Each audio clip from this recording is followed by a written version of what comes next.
paz de Deus, meus preciosos e queridos irmãos, sempre no glorioso nome de nosso Senhor Jesus Cristo. Feliz da vida por tê-los aqui comigo. Deus abençoe a todos, né? Peço aos irmãos, inscrevam-se no meu canal, deixe o seu like, divulgue os vídeos, compartilhe nas redes sociais, porque há muitas almas abatidas, irmãos, derrotadas, tristes, porque foram agredidas, né, por homens que se disseram ao longo do tempo, né, há 60, 70 anos, a boca de Deus na terra, a palavra de Deus. A palavra não é a Bíblia, é o que eles falam, é a palavra. E o povão vai todo mundo buscar a palavra de Deus na boca do servo. Quando eles têm disponível, está nas Escrituras, e se eles abrirem as Escrituras com interesse de conhecer a verdade, um coração sincero, eles vão entender a Bíblia, eles não vão precisar de ninguém. Deus é fiel e vai responder a sua oração e abrir seu entendimento para compreender o ensino das Escrituras. Não, eles tiraram o ensino da Bíblia, né, e colocaram no lugar as suas bocas, né? Estão levando o povo à perdição infernal. Bem, então meus queridos, o motivo deste vídeo aqui é o nosso precioso e querido aí, FGS. FGS viu esse vídeo conversando com o irmão Zequinha, e no vídeo eu digo, né, que o fundamento da nossa fé é a pessoa do Senhor Jesus, o seu ensinamento, a sua vida, o seu testemunho e o sacrifício que ele fez na cruz do Calvário. Bom, daí ele bateu o pé, não aceitou isso, né? E diz que apresentou uns versos aí que os apóstolos tinham sido enviados por Deus, que o Senhor Jesus escolheu Paulo como um vaso escolhido, né? Bom, mas foram a palavra apóstolo significa aquele que foi enviado, né? Então, Paulo, Pedro, João foram enviados para fazer o quê?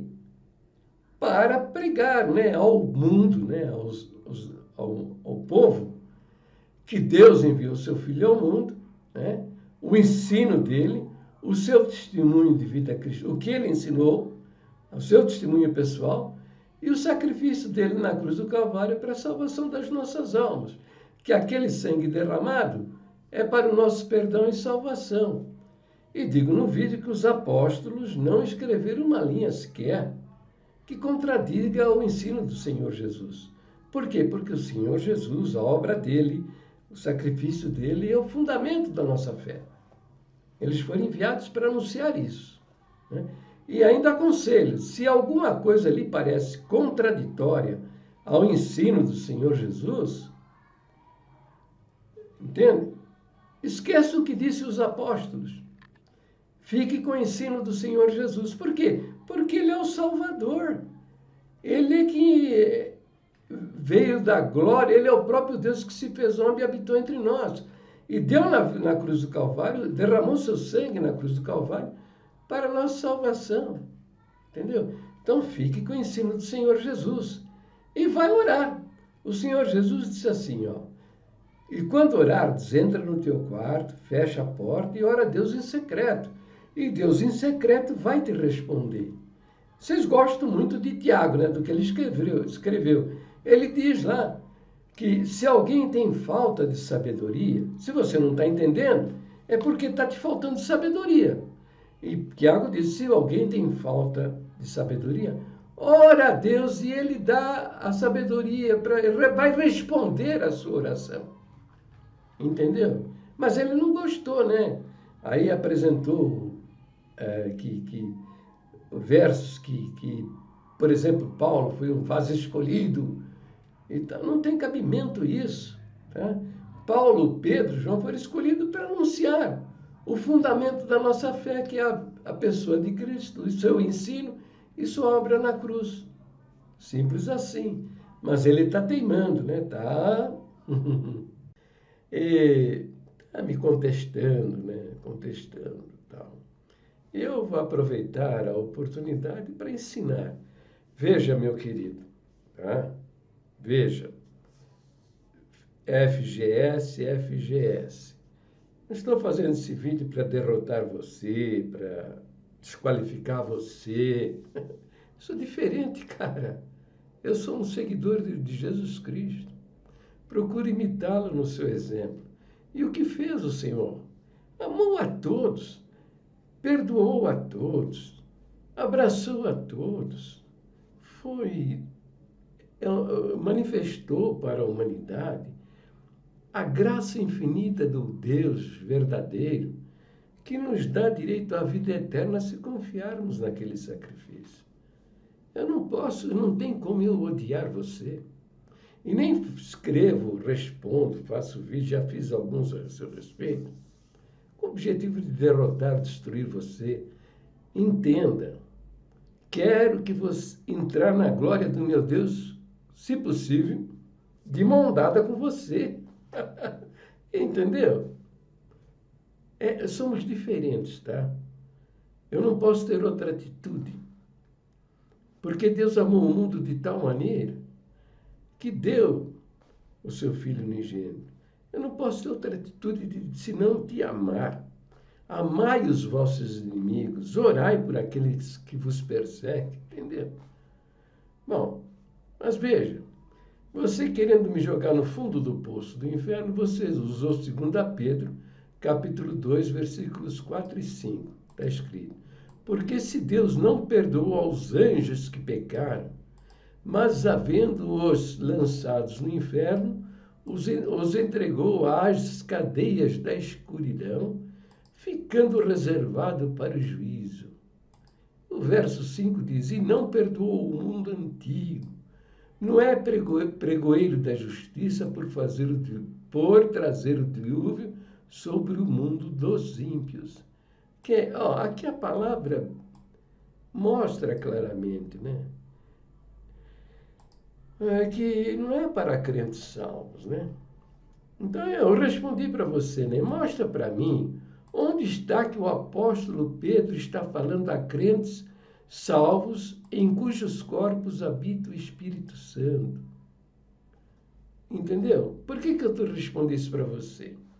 Porque esses versos, esta palavra de Pedro, veja, é para mostrar, é sobre o mundo dos ímpios, é uma mensagem para os ímpios. Procura saber o significado da palavra ímpio. É aquele que não tem a piedade, e a piedade é a presença do Espírito. O ímpio é aquele que não tem a Deus na sua vida. Está entendendo?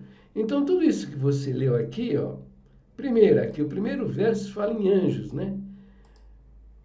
Os entregou aos anjos que pecaram, mas, havendo lançado no inferno, os entregou às cadeias da escuridão. Isso Pedro está falando o que Deus fez com os anjos, para que os ímpios saibam que eles precisam crer no presente de Deus que veio ao mundo. É a pessoa de Jesus, que veio ao mundo, derramou seu sangue e nos dá a vida eterna se confiarmos nesse sangue derramado. Agora, veja, mostrei para você, a salvação vem pela fé. A salvação é um ato jurídico que beneficia você quando você crê no alvará de soltura, que é o sangue derramado na cruz do Calvário para a nossa salvação.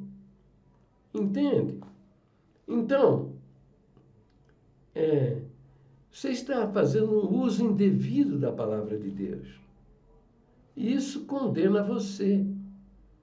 Aí eu argumento com você, mostram estes versos que, se você de fato crê no Senhor Jesus, você vai ter o direito à vida eterna, à sua salvação, sem nada com obras. Nos versos que eu apresentei a você, eu disse aí, apresente, por exemplo, o verso 3,18 de João. Quem nele crê não é condenado. Ele está dizendo aí que quem nele crê e pratica boas obras não é condenado? Não. Está dizendo que quem nele crê não é condenado. Esse é o ensino de Jesus no Evangelho de João. Aí, são quase umas centenas de versos que mostram isso. E o que você faz? Você responde o quê? Você pega lá, olha o que você faz, né? Você me pede provas que Pedro fala com o crente salvo.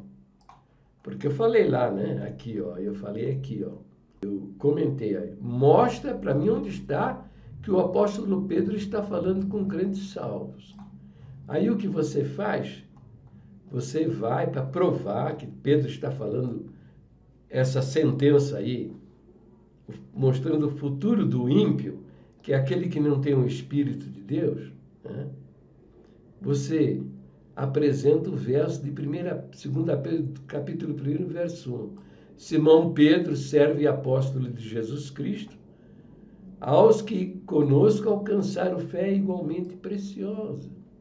Então, veja, você cita, né, o capítulo 2, versículo 4 e 5, e para justificar esses versos, como se referindo a crentes salvos, você vai ao primeiro versículo da carta.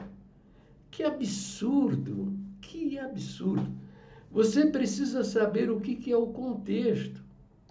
O contexto, meu filho, são os versos que antecedem ao verso que você quer explicar e os que se seguem depois. Eles é que vão dizer a você qual a intenção do Espírito Santo ao inspirar o autor a escrever aquilo que ele escreveu. As nossas Bíblias, veja, lá nos dias da Igreja Primitiva, quando foram escritos estes documentos, as cartas do Novo Testamento, não existia a divisão por contexto. A divisão por contexto estão agora na nossa Bíblia. E você veja, por exemplo, ó, aqui o livro de Hebreus, tá? Capítulo 10. Está escrito aqui, ó, a eficácia do sacrifício de Cristo, capítulo 10. Esse contexto aqui, ele vai até aqui, o verso 18. Está entendendo? Aqui, exortação à perseverança é um outro contexto que vai até o início do capítulo 11. O último verso dele parece que é 39. Deixa eu ver se é verdade. É o verso 39. Então, veja lá a sua Bíblia. O contexto fala, o título do contexto, tá? Que não estava no original. O título é as sociedades bíblicas que inseriram isso nas Bíblias para facilitar a nossa compreensão. Então, o contexto do capítulo 2 da segunda carta de Pedro trata dos falsos mestres. Como é que como agem os falsos mestres? Eles acrescentam alguma coisa à palavra de Deus ou suprimem dela, tiram dela, tá? Eles pervertem o sentido dos versos, tá? Eles usam versos e fazem aplicações indevidas, como foi o caso do pecado de morte. Alguém lá em 1940 leu 1 João capítulo 5, versículo 16, sacou a preposição para e colocou a preposição de, criou o pecado de morte. Normal, tá? Você está num ambiente que estes homens, tá? Por não terem respeito com o ensino da palavra de Deus, mataram milhares de almas e destruíram milhares de famílias, inventando coisas, tá? Pervertendo o ensino da palavra de Deus, criaram o pecado de morte. E agora estão confessando que não existe pecado de morte e que nós não podemos julgar ninguém. Escuta esse áudio aí que vai vir agora, do Marsola falando lá com seus quadrilheiros, porque formaram uma quadrilha de assassinos de almas, matando por todo o Brasil as pessoas, até no exterior, entendeu? Por causa de coisas como você fez aqui, fez com estes versículos, tá bom? Ouça o áudio, em vez deles assumirem que pecaram diante de Deus, que fizeram um absurdo, cometeram crimes, né? E até renunciarem o ministério que eles exercem, eles querem ficar bonitinho na fotografia.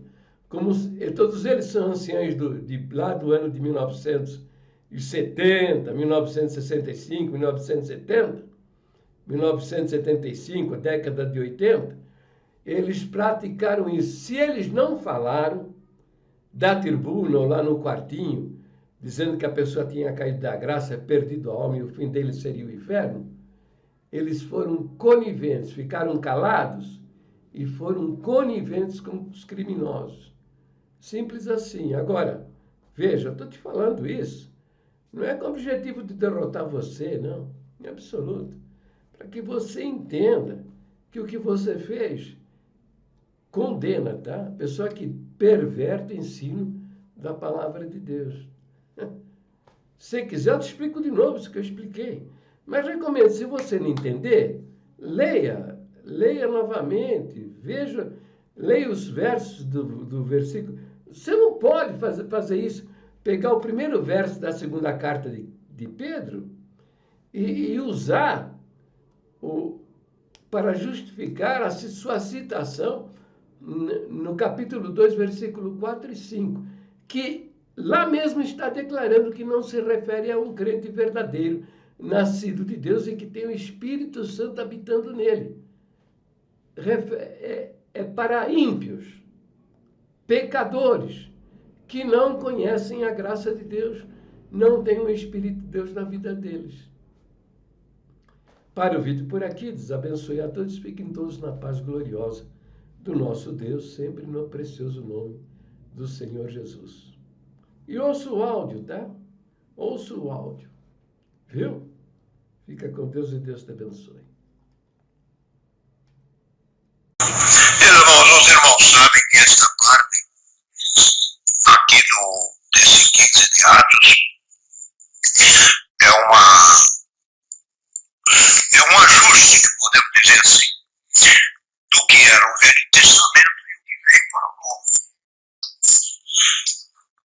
No Velho Testamento havia os 10 mandamentos. Dos 10 mandamentos, os apóstolos seguraram 4. A parte do sacrificado ao ídolo, do sufocado, da fornicação, que é o adultério. Guarda isso. E quem não guardasse, aqui para nós, falando a servos de Deus adultos, fazendo isso, não falou quem não fizesse, pecou. Não falou também, quem não fizer isso está excluído da graça. E nem falou, quem fizer isso não tem salvação. Fazendo isso, diz aqui a palavra, ouvirem, e depois diz aqui ainda, edificaram, diz aqui embaixo, na verdade, aqui diz, que vos abstenhais do sacrificado aos ídolos, e do sangue, e da carne, e da fornicação, da quais coisas fazei bem, se vos guardardes, e necessário guardar. Fazendo isso, bem vos vá. O vosso caminho é de limpo, livre. Não colocou peso, e não colocou morte, e nem colocou pecado de morte em cima de ninguém. Bem vos vá. Não é outra coisa, irmão. Não adianta, irmão, achar que não é daqui. Nós estamos lendo isso. Então, muitas coisas, irmão, quando algumas pessoas mais fracas na graça, acontece alguma coisa imprudente, ou alguma infelicidade, não pode por isso. Não pode. não pode pôr uma sentença. Deixa ele, procura endireitar-se. Você fez isso, procura não fazer mais. Se isso te condena, não pratique mais.